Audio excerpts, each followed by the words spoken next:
Imagine a country with not a single river. No streams, no creeks, no flowing water at all.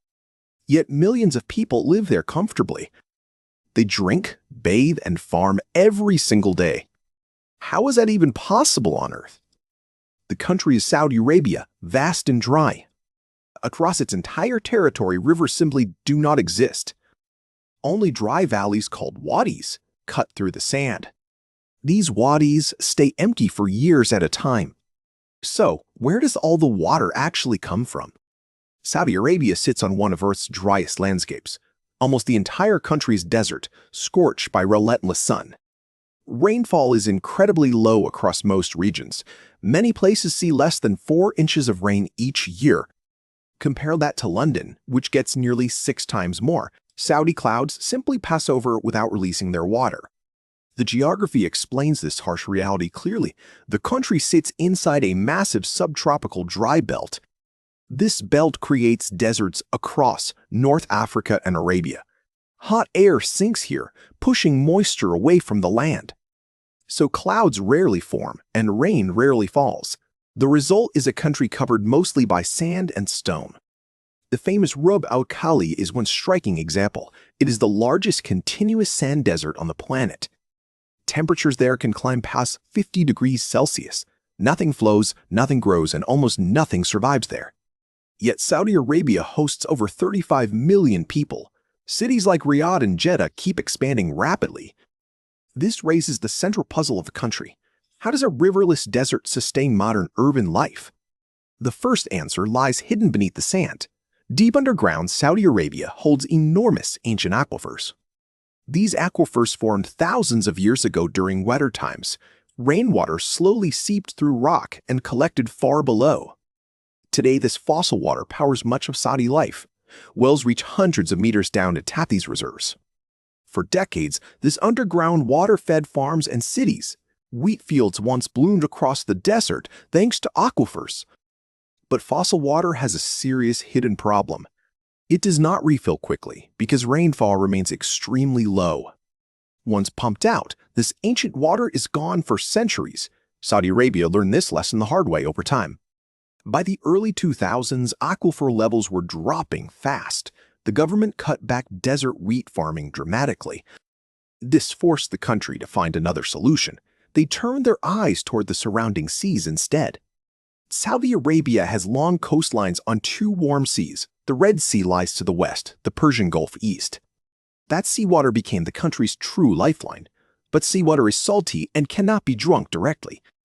The solution is a technology called desalination. Massive plants remove the salt and produce fresh drinking water. Saudi Arabia is the world's largest desalinated water producer. Roughly half of all drinking water comes from these plants. Pipelines then carry fresh water deep inland. Some travel hundreds of kilometers to reach desert cities. Riyadh sits far from the coast, surrounded by endless sand, yet its taps flow thanks to water pumped from afar. Without desalination, modern Saudi Arabia could not exist. The major cities would simply dry up within months. But desalination comes at a very steep cost. It requires huge amounts of energy to operate continuously. Luckily, Saudi Arabia has one resource in abundance. Oil and gas power the plants that produce the water. In a strange twist, oil becomes water in this country. Energy from underground fuels, survival above ground. Would you ever consider living in a place this dry? Tell me in the comments below your honest answer. It is a question worth pausing on for a moment. Now let us continue uncovering how this nation truly works. Beyond desalination, Saudi Arabia also recycles water carefully. Treated wastewater irrigates parks, farms, and city greenery widely. Every drop is counted, monitored, and reused when possible. Water in this country is treated like liquid gold.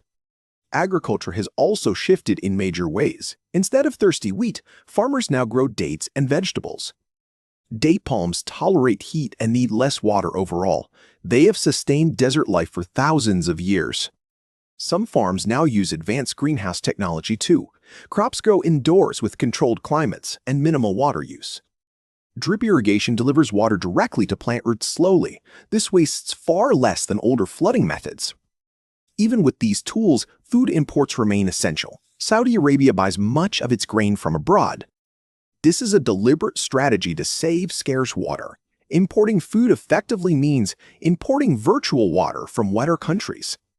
The geography also shapes where people choose to live. Most Saudis cluster near the coasts or above aquifers. Riyadh sits above ancient groundwater in the country's center. Jeddah and Dammam thrive along the two warm seas. The empty interior remains largely uninhabited even today. Geography quietly decides who lives where in this nation. The mountains in the southwest tell another quiet story. The Asr region receives surprising amounts of rainfall yearly. Monsoon winds from the Indian Ocean reach those high slopes. Terraced farms grow coffee, fruit, and grains there. It feels like a completely different country entirely. Green hills stand in sharp contrast to endless desert plains. This shows how geography creates small pockets of difference. Even in a dry land, certain zones bloom unexpectedly. Saudi Arabia is not alone in this riverless reality.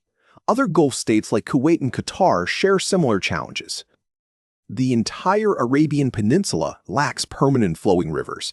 It is one of Earth's most water-scarce regions overall. Yet these nations have built wealthy, modern societies. The reason ties back to a familiar resource hidden underground. Oil wealth funded the desalination plants and long pipelines. Without oil money, this lifestyle would not be possible. So the country's survival rests on a careful balance. Oil pays for water, and water sustains the people. But what happens when global oil demand eventually fades? This is the question Saudi leaders now ask themselves. The country is investing heavily in solar and wind power. The desert sun is finally being turned into clean energy. Future desalination may run on renewable electricity instead. That would make water production cheaper and more sustainable. There are also bold new city projects underway today. Neom is a planned megacity along the Red Sea coast. It promises to use renewable energy and recycled water. Whether it succeeds remains to be seen in coming decades. Saudi Arabia is also exploring cloud seeding programs actively. Planes spray particles into clouds, hoping to trigger rain. Results are modest, but the effort continues each year. Every extra raindrop matters in a land this dry. Still, the fundamental geography will not really change. Saudi Arabia will always be a desert without rivers. Its survival depends on engineering, money, and careful planning. Nature did not give it water, so humans built systems. This is the deeper lesson, hidden in the desert sand. Geography sets the stage, but human choices write the script. Many countries with rivers waste water carelessly every day. Saudi Arabia, with none, treats every drop as precious. Scarcity has shaped a culture of conservation and innovation. The desert teaches lessons that wetter lands often ignore. Consider the ancient wells of the Arabian Peninsula, too. For centuries, traders survived by knowing every hidden oasis. Caravans crossed the desert by mapping water carefully. That same survival instinct still shapes the nation today. Modern Saudi engineers think like those old caravan masters. Every pipeline, every plant, every well is precisely planned. Even religious pilgrimage demands water on a massive scale. Millions visit Mecca and Medina each year for Hajj. Providing clean water for that crowd is a huge task. Special infrastructure handles the seasonal surge in demand. The famous Zamzam well still flows beneath Mecca today. It has reportedly provided water for over 1,000 years. For pilgrims, it remains a powerful symbol of survival, a single spring sustaining millions in the heart of a desert. Climate change now adds another layer of pressure. Temperatures across the Arabian Peninsula rise steadily each decade. Hotter air means more evaporation from every water source. Aquifers shrink faster, and crops demand even more irrigation. Summers in Riyadh now regularly exceed 45 degrees Celsius. Cooling buildings demands electricity, which often demands more water. This creates a tight loop between energy and water use. Saudi planners call it the water-energy nexus carefully. Breaking that loop is now a major national priority. Solar-powered desalination plants are slowly being built along coasts. The Noom project plans entire cities run on renewables. If it works, the model could spread across the region quickly. Saudi Arabia knows the future will be harder still. That is why diversification has become an urgent national goal. Vision 2030 is the country's long-term economic plan. It aims to reduce dependence on oil and expand new industries. Tourism, technology, and renewable energy are all priorities now. Water security sits quietly behind every one of these plans. Historically, the Bedouin tribes mastered desert survival skills. They moved camels between scarce wells across vast distances. Their knowledge of hidden water sources was legendary. Many modern wells were first discovered by following old routes. That traditional wisdom still influences Saudi water management today. Engineers respect what nomads learned over 1,000 years. Another surprising fact involves the country's brief flash floods. When rare storms hit, dry wadis fill suddenly with water. These sudden floods can sweep through desert valleys violently. Saudi cities now build dams to capture and store that runoff. Every captured drop helps recharge aquifers slowly underneath. It is another way nature and engineering work together quietly. Without water, no plan can possibly succeed in the desert. So every megaproject begins with a water question first. Looking at the map, the story becomes very clear. A nation built on sand survives through wells and salty seas.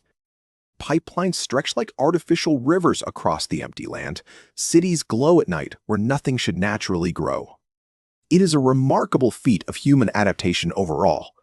One of the driest places on Earth supports millions comfortably. Yet the future remains uncertain and worth watching closely. Climate change may make rainfall even rarer here soon. Aquifers continue to shrink with each passing year quietly. Desalination must scale up to meet rising demand fast. The story of Saudi Arabia is really about choices made. Geography hinted at sand, sun, and salty seas only. The country answered with technology, oil money, and patience. That answer works for now, but tomorrow will demand more. So when you look at a map of Arabia, remember this: no rivers cross that vast golden land at all. Yet beneath it, ancient water still flows quietly downward, and beside it, the sea waits to be transformed daily. This is how a country with no rivers truly survives, not by accident, but by deliberate human design. The bigger lesson reaches far beyond Saudi borders too. Every country, river or not, will face water limits soon. How we respond to scarcity defines our shared future. The desert is simply ahead of the rest of us. Saudi Arabia shows what extreme adaptation actually looks like. Costly, complex, but ultimately possible with enough will. For now, the taps keep flowing across the kingdom. Children swim in pools while sand stretches just outside. It is a paradox written into the modern world, abundance built carefully on top of natural scarcity below. If this story made you see geography differently today, share your thoughts below. I always read your comments carefully. Subscribe and ring the bell for more geography stories. Every week we explore another why hidden in the map. Because the world is never random, only misunderstood by us. And every place has a story written in its land.